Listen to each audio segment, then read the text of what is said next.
शिवपुराणामध्ये ऐकलेलं आहे, जेव्हा साक्षात रावण महादेवाला घेण्यासाठी कैलास पर्वतावर जातो आणि हे बघा इथे आहे आणि हे बघा माझ्या समोर पूर्ण औरंगजेबाचे जे वंशज येतात ना, तर त्यांना जे मानणारे हे अशी कामं करून जातात। कसला दिसतोय हा, एक नंबर दिसतोय। हे बघा माझ्या मागे।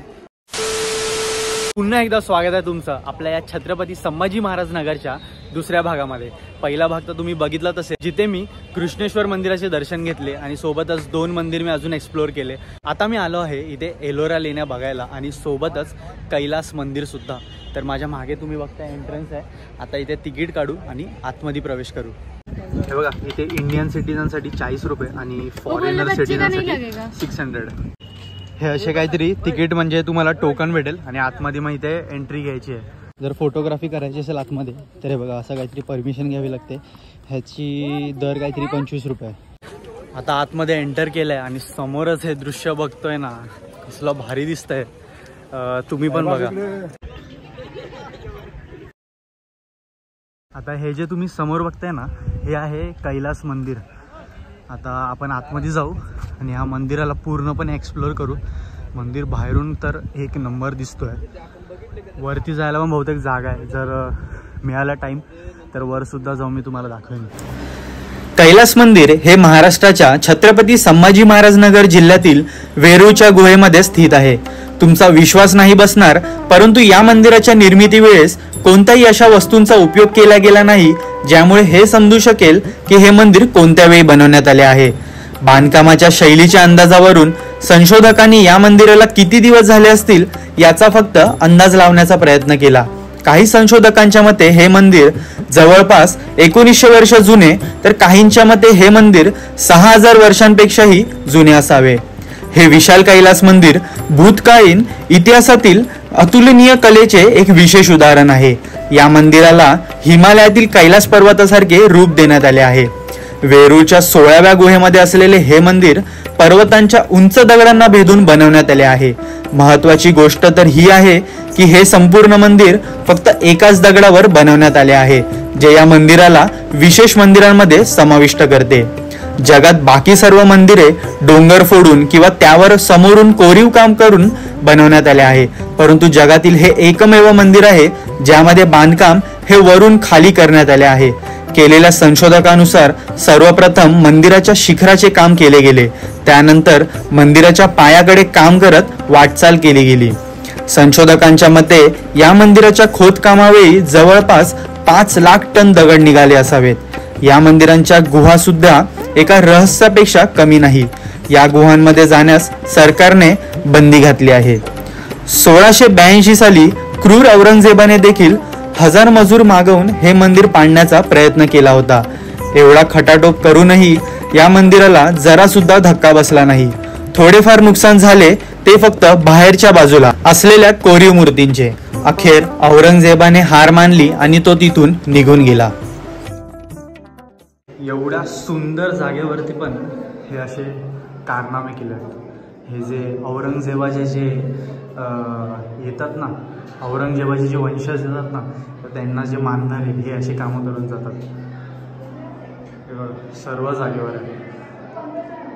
काय बोलणार त्यांना, पूर्ण घाण करून टाकली जाते। आणि हे इथे शिवलिंग असावे बहुतेक।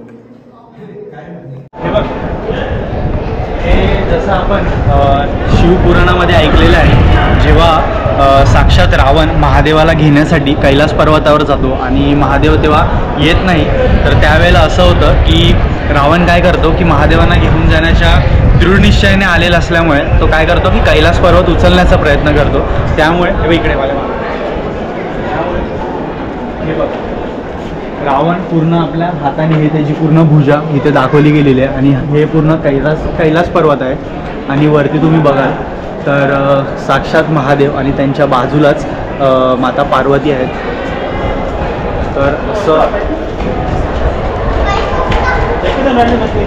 तर हे असं भारी दिसतंय ना, खरंच उत्कृष्ट आहे आणि एक नंबर आहे। कोरीव काम जे इथे केलेलं आहे ना, खरंच एक नंबर आहे। आणि हे बघा माझ्या समोर पूर्ण रामायण आहे ह्याच्यावरती। तर तुम्ही नीट लक्ष देऊन बघाल ना, तर तुम्हाला पूर्ण इथे रामायण बघायला मिळेल। आणि हा बघा माझ्या मागे हा जो टॉप व्ह्यू दिसतोय ना मंदिराचा, खरंच एक नंबर वाटतोय.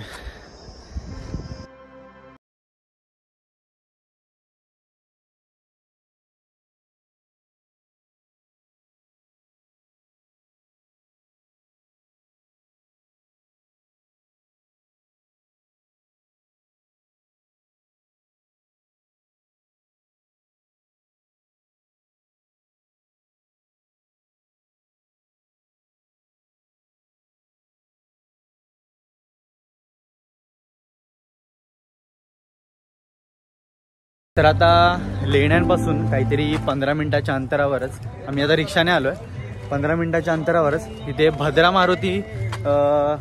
मारुतीचं मंदिर आहे. तर आता आतमध्ये जाऊन दर्शन घेऊ. हे बघा हे मंदिर आणि माझ्या समोरच म्हणजे इथे थोडं मागे महाराजांची मूर्ती आहे. जय शिवराय. तर आम्ही जिथे विश्वकर्मा मंदिरात गेलेलो तिथून एलोरा जे लेण्या आहेत ते काहीतरी 3 किलोमीटर अंतरावर होत्या. आणि चालायला खरंच खूप कंटाळा आलेला, कारण 12चा हा ऊन म्हणजे 12चाच आहे. तर आम्ही हे केलं की आम्ही तिथून रिक्षा घेतली, काहीतरी 20 रुपये घेतले आमचे पर हेड. आणि तिथून आम्हाला त्याने काय केलं की एलोरा लेण्या करवल्या.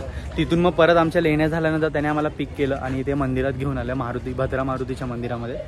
आता ह्या मंदिराचं दर्शन घेऊ, त्याच्यानंतर परत आम्ही त्याच रिक्षाने आमच्या हॉटेलला किंवा एकदा जेवायला वगैरे कुठेतरी थांबू असं. तर पर हेड 20 रुपये म्हणजे काहीच नाही, खूप कमी आहे. आणि रात्री आम्ही जी रिक्षा केली स्टेशनपासून ते हॉटेलपर्यंत त्याचेच काहीतरी आमचे बहुतेक 600 की 700 रुपये झाले.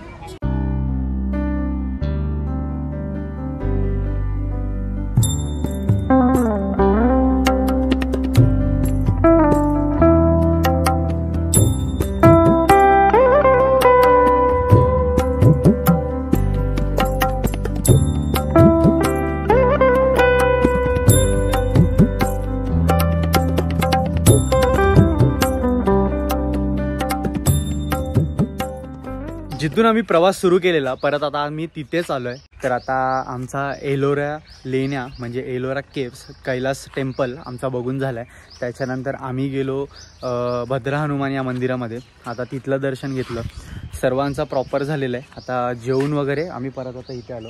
तर ही मी व्हिडिओ इथेच एंड करतो. तुम्हाला ही व्हिडिओ कशी वाटली हे कमेंट बॉक्समध्ये नक्की कळवा. व्हिडिओ आवडल्यास व्हिडिओला लाईक करा, शेअर करा.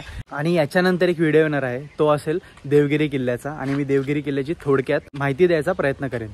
नवीन असेल तर चॅनलला नक्की सबस्क्राईब करा. भेटू आपण पुन्हा अशाच एका नवीन व्हिडिओमध्ये. तोपर्यंत मी तुमचा निरोप घेतो. जय हिंद, जय महाराष्ट्र, जय शिवराय. हे बघा इथलं काही दृश्य असं दिसतंय जसं की रावणाने जेव्हा कैलाश पर्वत उचललेला ना आपल्या हाताने. हे बघा हे ते, आणि वरती महादेव आणि पार्वती. आणि इथे तुम्ही जर बघाल तर गणपती बाप्पा. आणि हे बघा इथे आहे ब्रह्मदेव, यांच्या तुम्ही चेहऱ्यांवरून ह्यांना ओळखू शकता.